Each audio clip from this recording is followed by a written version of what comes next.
I'll just toss it to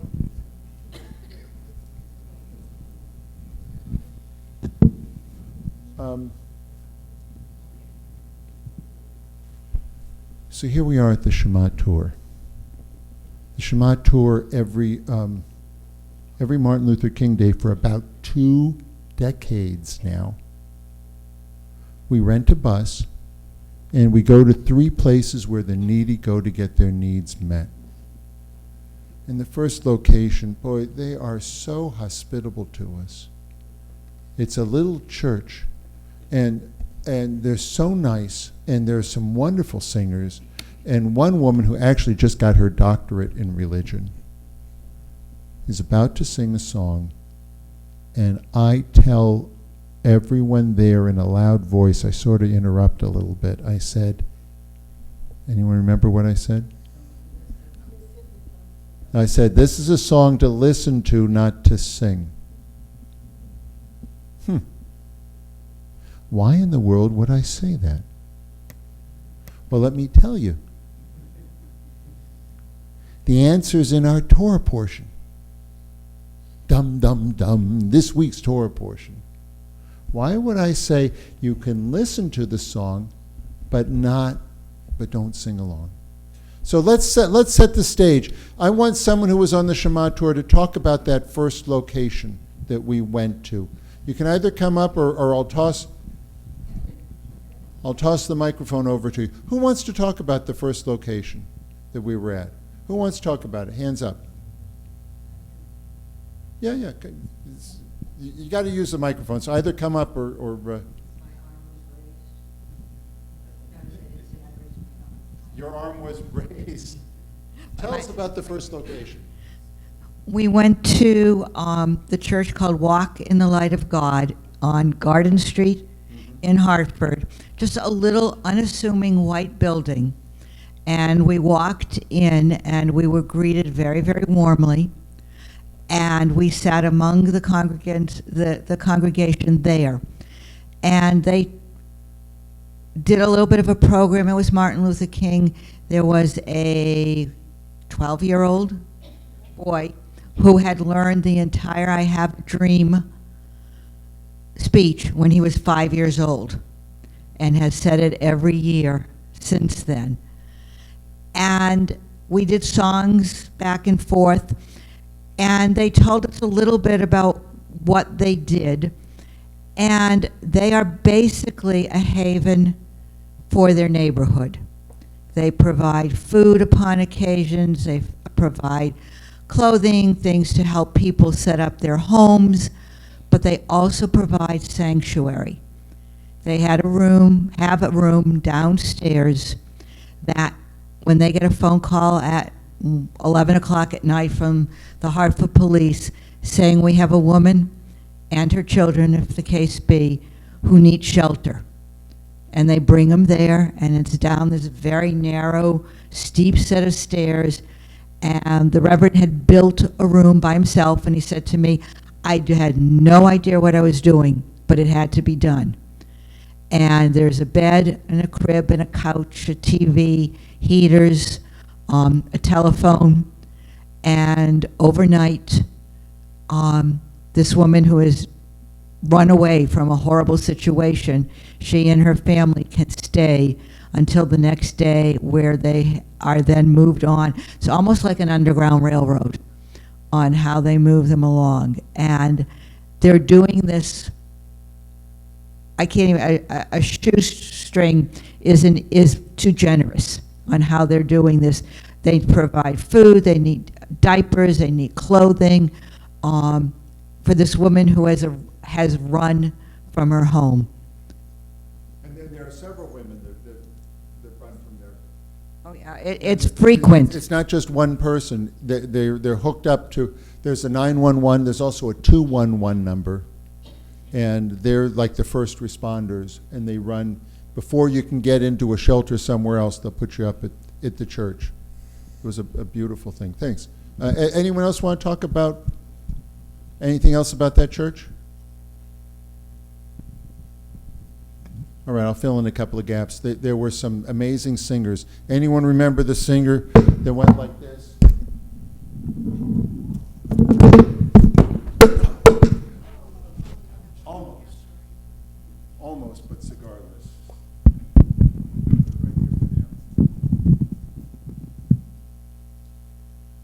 The woman who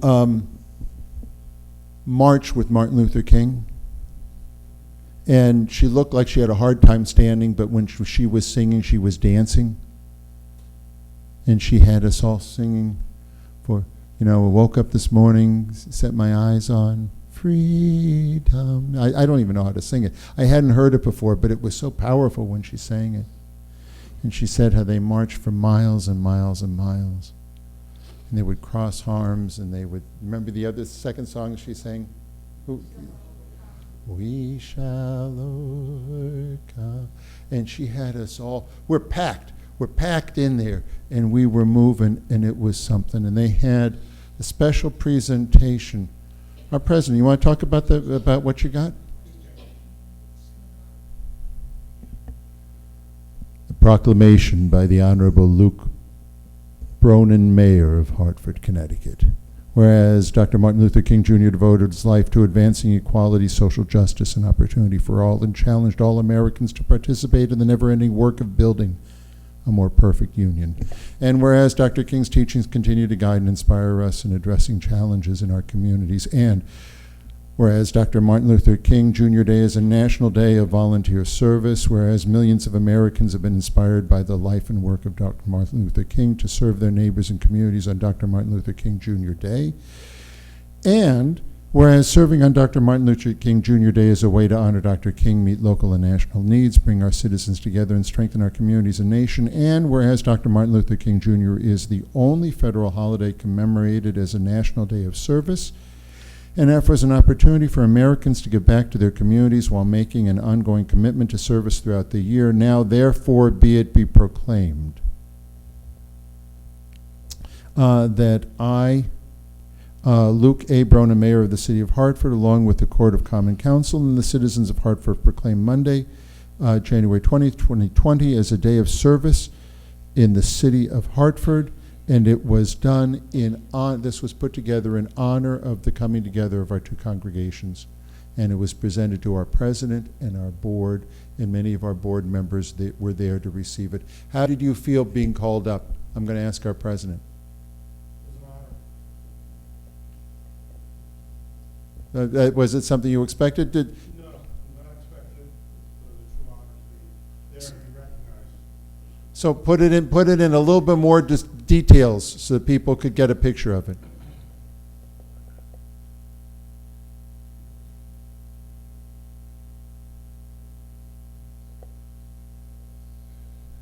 It was hard to put in. I can describe it. Yeah, fine. You can describe it.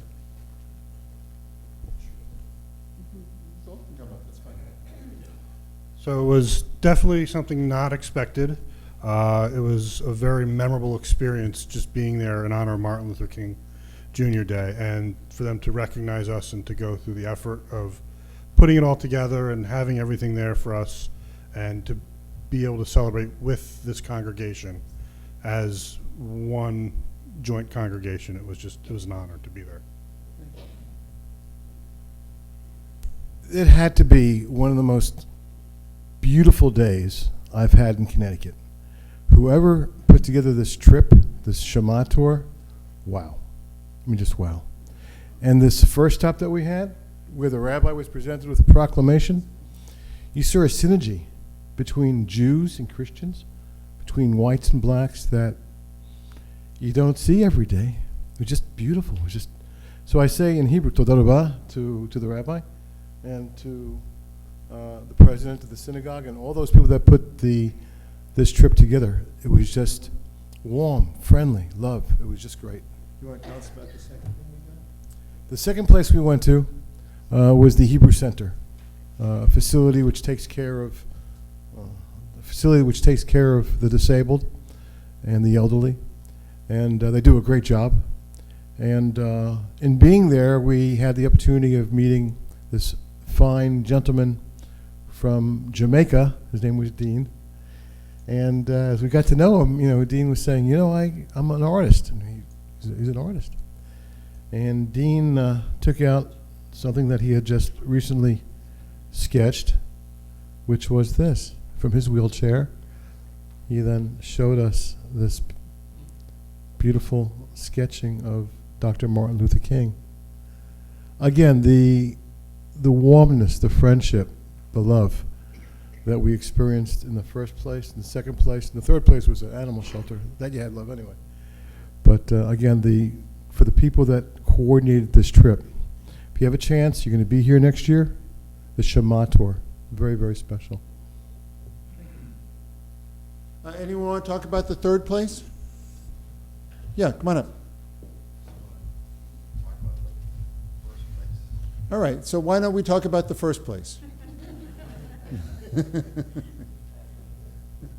did ask a few times about the first place, right? Yeah. Well, there was this proclamation. There were two other proclamations from the mayor of Hartford, also from the senator from the state.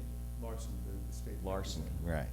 And it was for this young man, 12 years old, who recited the Martin Luther King speech from memory, which he memorized. But how did that happen? What caused him to memorize that? Well, when he was 4 years old, he was driving with his mother in the car, and they were listening to the speech that Martin Luther King gave, and the mother started crying, and the little boy said, "Why are you crying?" And she was just so overcome with emotion, she pulled over to the side of the road, and then she explained to him what it meant to her. By the time he was 5 years old, he had memorized that speech, and he recites that speech every year at different events. And the mayor of Hartford and Senator Larson thought that was also a good reason to have a proclamation. Someone who, I don't know, it was just a wonderful thing. It was very warm, and it was wonderful to listen to him recite that. Anyone want to share about the third location? Yeah. Wait. I wasn't there on this trip, but 80 years ago, I was bar mitzvah at the synagogue across the street. Herbie says 80 years ago he was bar mitzvahed on Garden Street. You too, you were bar mitzvah on Garden Street. There was a synagogue there right where this little church is. Right, like across the street.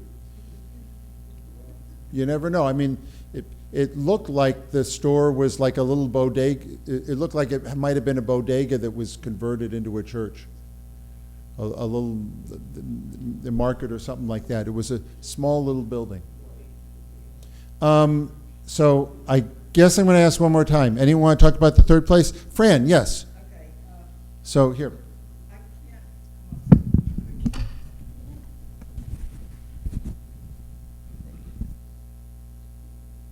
The third place was the Simon Foundation, which is a, We can't hear you unless you put it near you. okay, I never used, You got it. what? Oh, the third place was called the Simon Foundation, and it was in Bloomfield, Connecticut. And it is a shelter for animals, dogs and cats. And its major contributor are people, I think their last name is Greenberg, and they take animals when people are hoarding animals, and there might be 20 animals. They can't. They take them in there and have veterinarians check them out, and then if they're able, they can put them up for adoption. They're also a no-kill shelter, so they keep animals that don't socialize well. They keep them there forever. And people that are old and can't take care of their pets anymore, they'll take them in, and if the pets are old, they'll keep them there forever together until the pets pass away. So it's a place they're looking for volunteers for help, because they don't accept funds from any organizations. They're not federally funded or locally funded at all. So they're looking for help with that. Thanks for describing it. And Fran is going to be volunteering there on Sundays as a cat walker. Oh, cat socializer. What's a cat walk? What's she'll be at the cat house? Is that the appropriate term? Well, I don't know this English language, you know. Yes. Yeah, they also presented me with one that I left at home, believe it or not, and I left it in a place. We're having our floors done. Mindy and I have been living in the residence inn for the last week.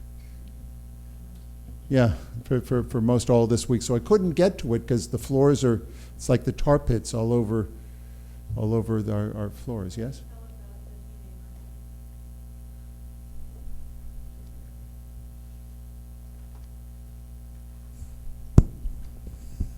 We had 33 people on the Shema tour, and you wouldn't believe how many people came up to me and said, Rabbi, how come you didn't tell us it was going to be so good? If you had told us it was going to be so good, we would have got a lot more people to come.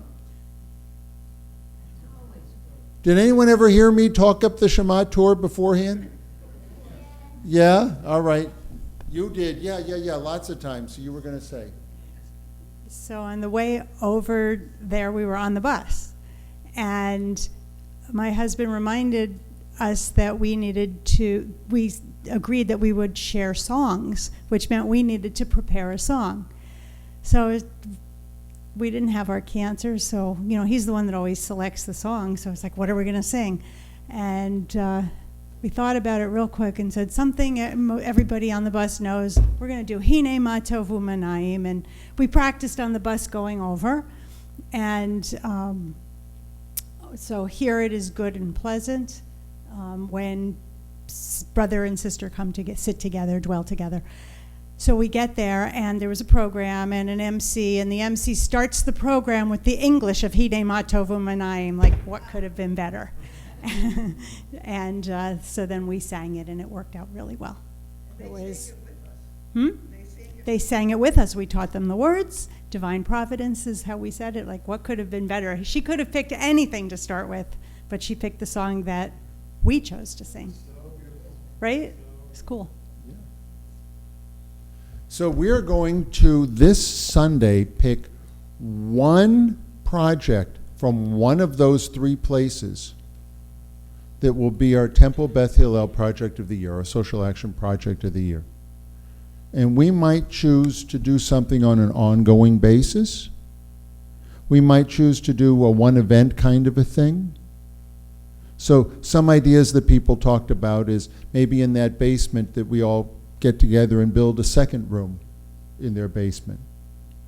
Or maybe we coordinate running up to that health food warehouse where they have all that food that's at or just past the best if used by date, and filling up a carload or a truckload and bringing it down to them and helping to coordinate that. Or maybe just getting together and do some social or spiritual events together. We're going to pick one project. Maybe we're going to help out with the animals. Maybe we're going to help out at the Hebrew Center. The Hebrew Center really wants to have Shabbat observance from like 3:15 to 4:15 on Friday afternoons, to have people come in and just be there and sing Shabbat songs. Maybe we'd want to do that once a month. I don't know. We're going to pick one thing to do at one of the locations. That's this Sunday at noon. And it'd be really, if you don't have to have gone on the Shema tour to pick which project we're going to be doing. So, how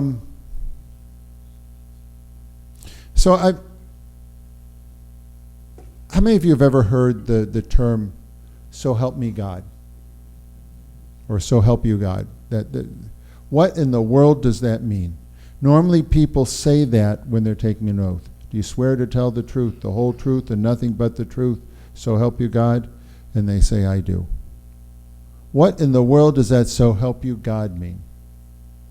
What it means is, if I'm not telling the truth, I wish something so bad would happen to me that no one else could save me except for God. The only one that could help me is God. If I'm not telling the truth, cross my heart and hope to die. You ever hear that expression? Why would you hope to die? You're sort of saying, I'm really going to keep my word, because if I don't keep my word, a horrible curse I wish upon myself. That's how badly I want to keep this word. On my mother's grave, my mother's memory be defiled if I don't keep my word. These are pretty horrible things to say. Can you imagine if you were the parent of a kid and the kid says, oh, I don't mind if I break someone's window. My dad will pay for it anyways. My dad will bail me out. How would you feel being that kid's dad after bailing out that kid a couple of times? You don't feel so great. How do you think God feels being put in a situation? We even talked about being put in a situation where God is the only one that could help this person.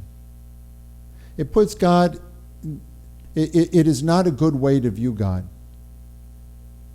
We call that taking God's name in vain.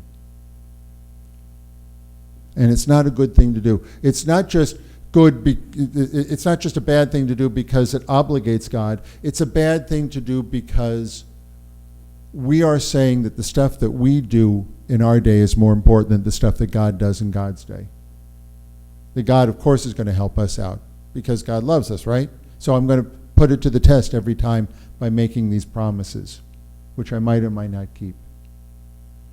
There's another way of taking God's name in vain. We have, as a people, adopted a different way, and that is that some names of God are so holy we don't even say them. So some people don't even say the other names for God, like El Shaddai or Elohim or Eloheinu or Adonai. And those are all names for God. And it means God the guardian. It means the one who protects Israel. It means there are different names for God. Shekhinah means the presence of God.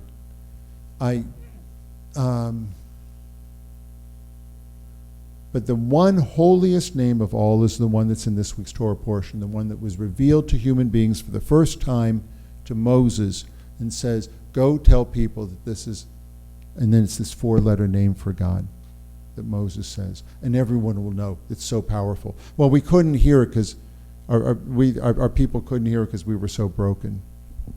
But this 4-letter name for God, I'm going to give you a hint. It's got 4 letters. The first letter is like a Y sound. The second letter is like an H sound. The third letter is like a W or a V, or it can hold the place for an O or an U sounding vowel. And the last one is an H sound. So you can sort of string it together to kind of guess without saying what it is. We don't say it. Originally, it was said only when there were sacrifices in the temple. And then a little bit later, it was only said by the high priest, and then it was only said by the high priest on Yom Kippur after preparing for it by going into the Holy of Holies that only the high priest could go into. And the high priest would bless the people of Israel by saying, Yivarechecha, Yivarecha, and then it's God's name. Yishmerecha, may God bless you and keep you. And we're told that when you call upon God's name with that, it gets God's attention. And if you have a stray thought, it's so powerful it would bring a lot of harm to this world. So we do not say that name because we would be taking the name in vain. We don't say that name. And so even though there is no D sound in those four letters, none of them have the sound of a D. When we see that, we say Adonai. There's no D or N in there. We say Adonai.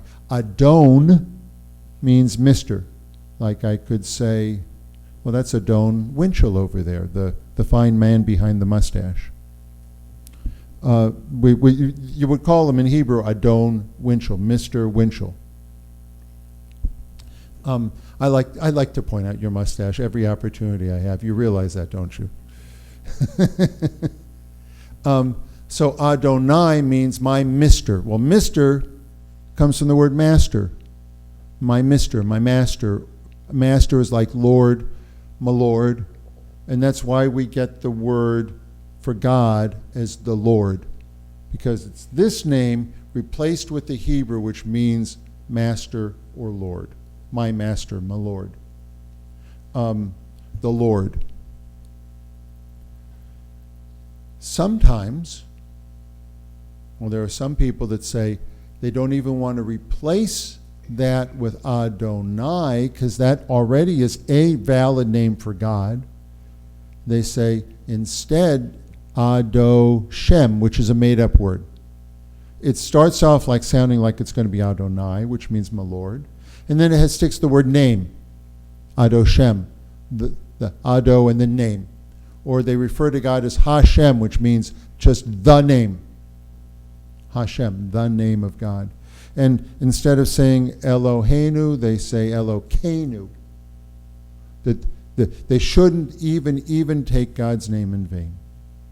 There are different groups that have, and according to linguistic archaeologists, mistakenly taken those letters, the Y, the H, the V, and the H, and they stick the vowels from Adonai, O,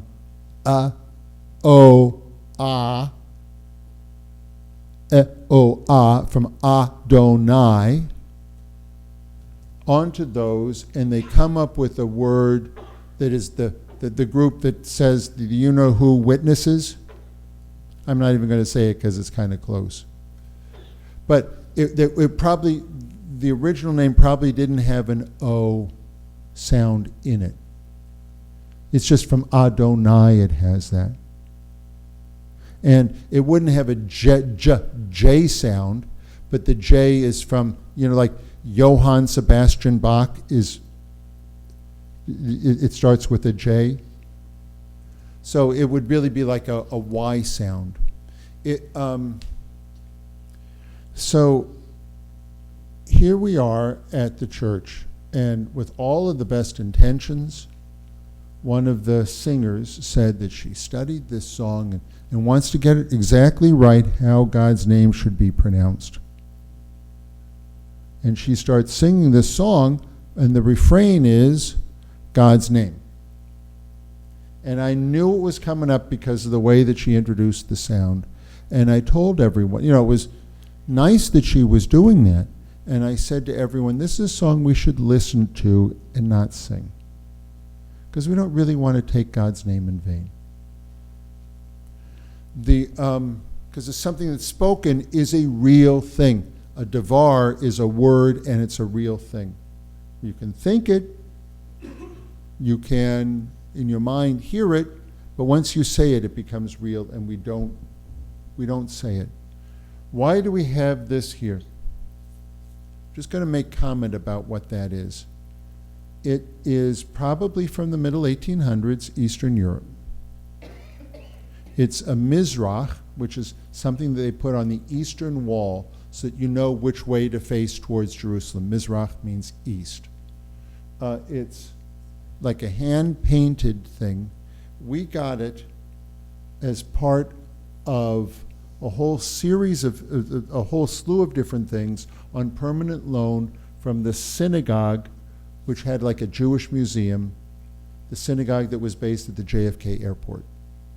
They got a lot of things donated because so many people would walk by their showcase, but they just couldn't store it all, and it's on permanent loan to us. That Mizrach, it means east, and so it's something you put on the east to know where Jerusalem is.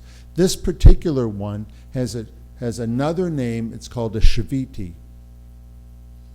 And Shaviti means I placed.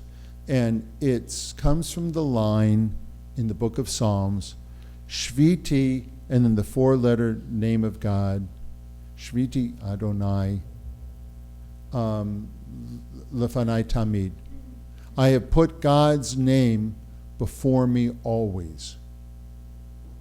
Lenegdi, not Lefanai, Lenegdi Tamid. I have put God's name before me always.